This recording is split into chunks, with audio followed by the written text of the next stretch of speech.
Welcome to the Reclaimed Heirloom. My name's Christina, and I want to show you how I transformed this curbside find desk with chalk paint. I'm going to walk you through all the supplies and the techniques in which I did for this desk. The desk was previously painted, so I sanded it all down. I placed in drywall compound with a flat spatula. You can get this at any hardware store. A little trick that I like to do is actually place in some durable tape behind the holes when I'm filling in the drywall compound, and this keeps everything in place and fills it up nice and smooth.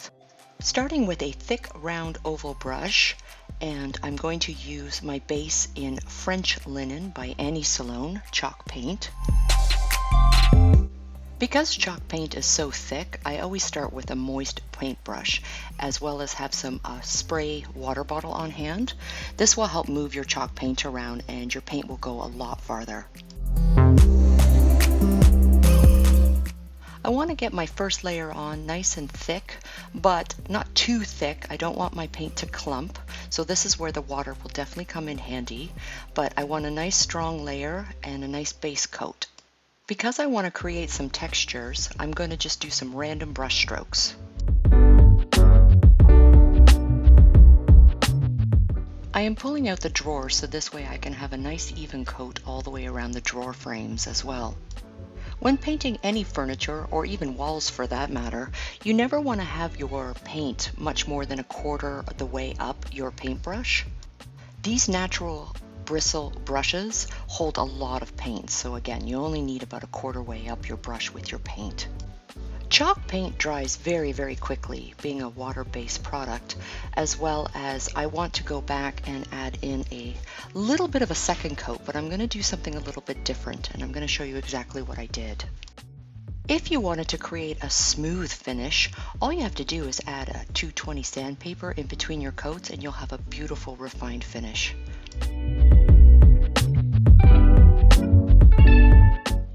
For this particular decorative finish that I want to do, I would like to add some more detail and texture. So I'm going to go around with a little bit more paint and I'm just going to stipple all across the frame and the drawer fronts of this desk.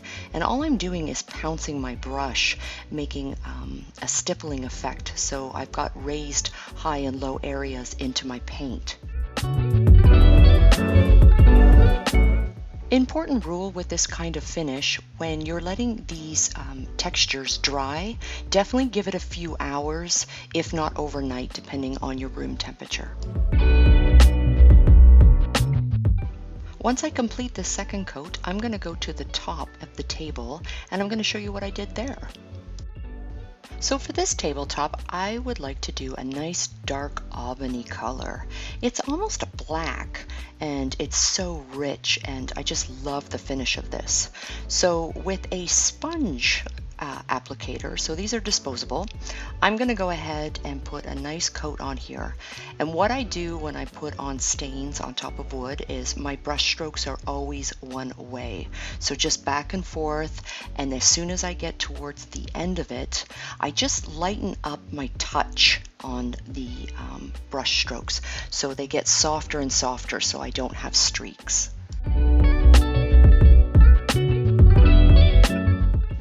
The wood of this desk is not what I would call the best of quality, and it is super, super dry. So this oil base is actually exactly what this wood needs to replenish, and it's going to give a nice, solid, beautiful, professional look when I'm finished.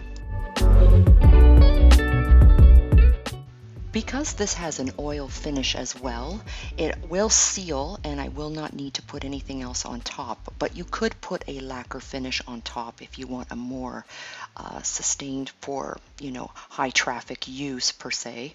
But I do highly recommend you're going to leave this for at least probably even 2 days to fully dry because of the oil base that's in it. So I'm going to go ahead and let all of this dry overnight and I'm going to come back in the morning, but I'm going to turn up my heat so I can make sure everything, including this table, is dry. So now that everything is dry, we can move on to our decorative finish. So I'm going to show you exactly what I'm going to do next. So I'm going to make some paint washes, and I'm also going to be using two different types of metallic paint. And my paint washes are going to be in a gray, a kind of a green, muted green, as well as a black, all chalk paint by Sloan. And the metallic paint that I'm using is an umber color, and it's kind of like an umber with a bit of copper look to it. And there's also going to be another one I'm going to show you as well. So I'm going to make my paint washes 1-to-1 paint to water, and I've got everything all set up and ready to go. Depending on the size of your project, all paint washes are very little paint. So it's just a little bit of paint with a little bit of water. And I've got some wet rags as well as some dry rags, and I'm going to go ahead and put, basically it's a multiple wash of these three color tones. And I'm not going to be very fussy with it, but I do want to give some really nice textures as well as some color tones to this piece. I'm really going for a very old world aged effect, which is pretty much one of my favorite techniques to do to old pieces of furniture. It gives a lot of character as well as depth and dimension to it. With chalk paint washes, you can do one of two things. You can just wipe it back and just leave a very hue of the chalk paint color wash that you want. I generally like to dab, which is kind of like a ragging technique, and I just want to create some depth with each of the colors by having some strong points and some weak points with the wash. There is absolutely no right and wrong. It's all just playing with the paint. That's what chalk paint's all about. It's a play paint, and you're supposed to have lots of fun with this. So again, play with the different textures, or if you just want to just put a nice little hue, you can wipe your chalk paint wash, whichever you prefer. Again, it just depends on the color and the design that you're trying to achieve. I do recommend with any type of paint wash that you always work in small sections. It's just a lot easier to manipulate and play, and you'll have a lot more control. If you wanted to, you could always use the sea sponges, and you can dip it into your chalk paint wash, and then basically you're going to sponge onto your piece. So sky's the limits. There's lots of different ways of doing it. I'm just showing you the way I did it with this project. So whichever is easiest for you, just wanted to give you another example.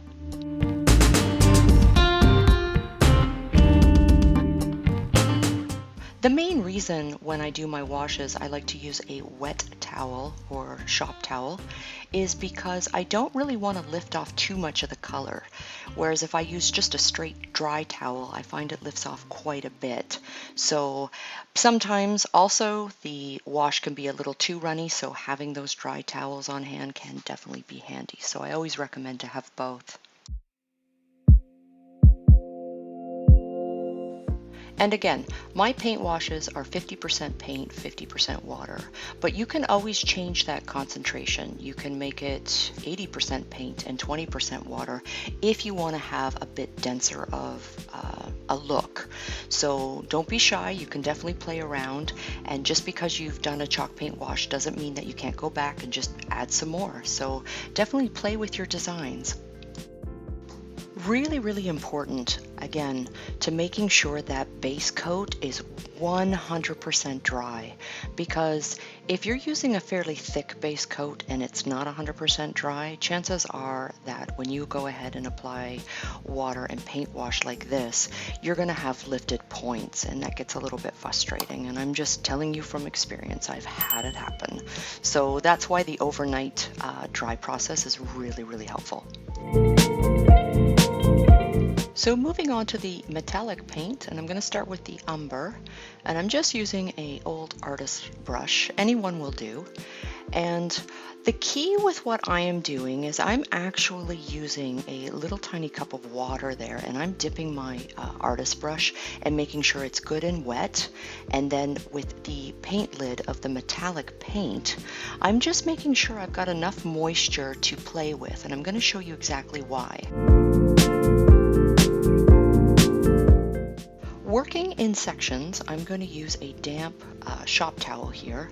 And what I'm going to do is all around my edges and corners, I'm actually going to mute out a little bit, and I'm going to soften out just with my finger and the moist towel the metallic paint, and this is going to help blend it through.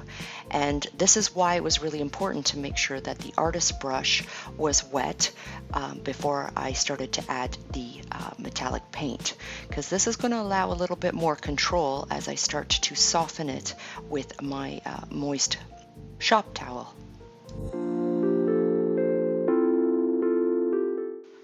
So you only need a little tiny bit of paint on the tip of your artist brush. And again, that artist brush is pretty wet. I've been dipping it in regularly into a little cup of water and then adding my paint. And this again is allowing me lots and lots of control. So I can go around and I'm basically manipulating the metallic paint exactly how I want it to. And I want it to have a little bit of an irregular kind of pattern around, but I want it to soften it into my base coat, and this is what's allowing it to have a little bit of a soft transition. Because I'm going with a worn look, I don't want anything to have a straight line, but I want it to have a smooth transition between the colors. My next metallic paint is going to be a soft gold color. And what I'm going to do is the exact same thing I was doing with the umber metallic paint, is I'm going to dip my artist brush into the water, and I'm going to go ahead and dab this right on top of the umber. And I am doing the exact same thing. I am just literally giving it this two-toned, kind of creating a champagne kind of metallic look between the two colors. So really important step is to make sure that all your paint wash that you originally did is 100% and completely dry before starting the metal effect. As well as if you put too much on, I'm actually going to show you a few tips and tricks on how you can correct things.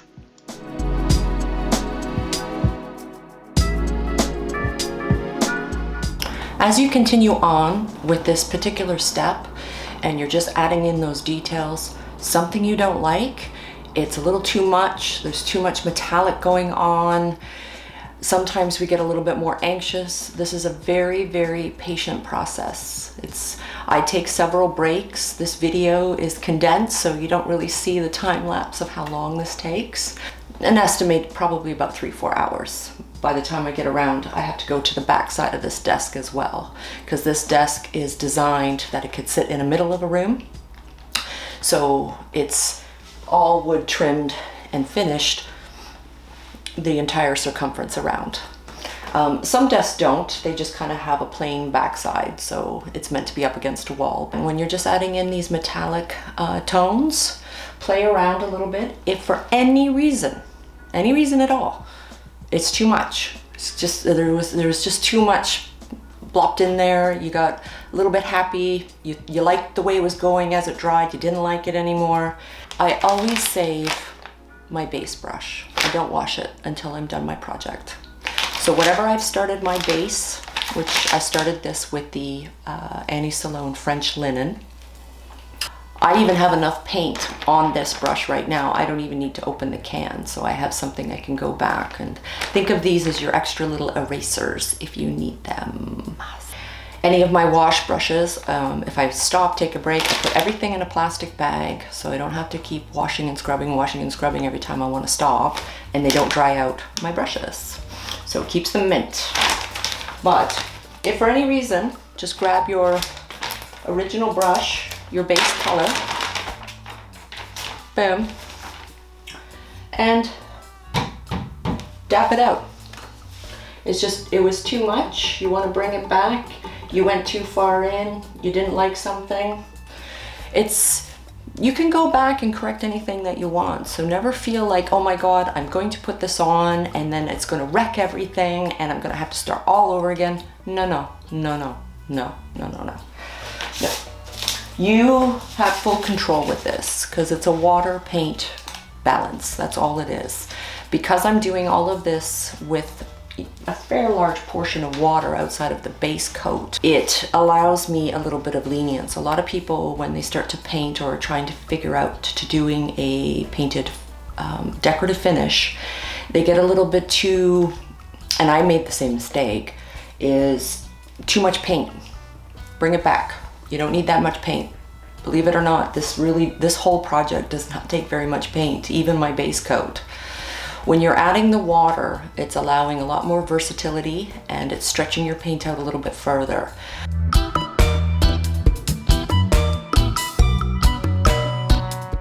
So I just want to finish this one side of the desk, and I wanted to show up close and personal exactly how I'm doing it, again with that brush going in the water and going around with the finger and my shop towel.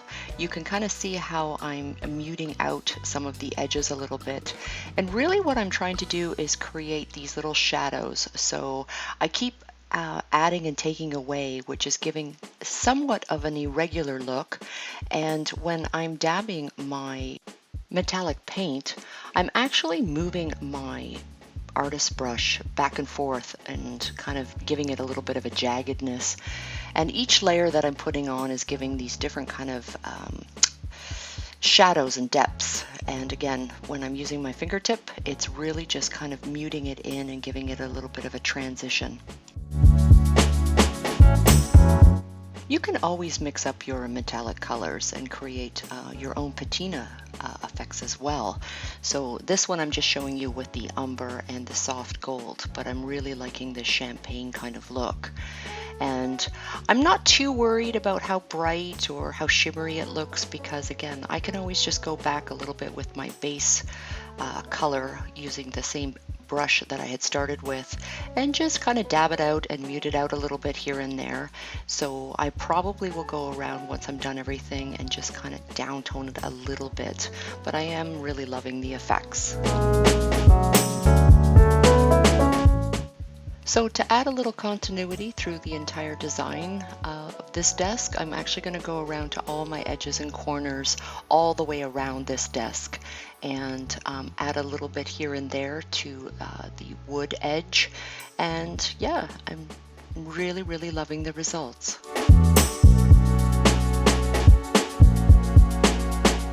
So I have not added any paint. I'm just using that paintbrush I started with, and because there's enough paint on here, I just want to give it a subtle little diluted effect with the original French linen color and just mask out a little too much shimmer. I want it to peek through but not be so strong.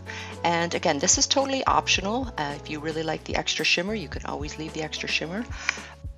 But as I mentioned before, I wasn't too concerned of how much shimmer or how much the metallic had in strength, because I knew I could mute it a little bit. And here is the end result before I go ahead and add in a sealer, which I'm actually going to use a lacquer, and I'm also going to add in a little bit more character after we put this lacquer finish on. So I'm going to show you exactly what I'm using, and I'm using the matte varnish, so it will dry flat. It won't have any shimmer gloss to it or anything. It'll just be a matte finish. But this soaks right into the paint and it's super easy to apply with the sponge applicator. You can use a flat angled brush, or you can even use a roller. So it's really fast, it's super simple, and it's very durable for your chalk paint finishes.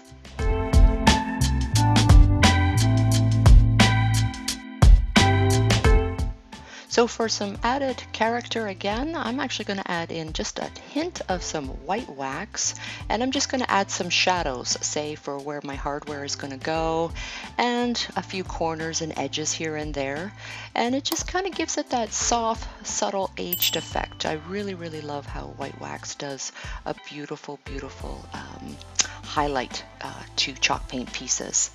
Just a side note, never use waxes before lacquer. You can use them after. You can grab a lint-free cloth if you feel you've added too much, and it will wipe right off. It's no problem.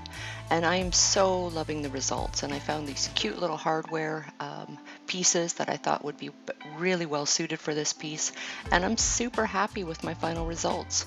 Thanks so much for watching, guys, and don't forget to subscribe and give me a thumbs up for this video, and we're going to see you next week for another decorative finish with chalk paint and chalk paint techniques. See you soon.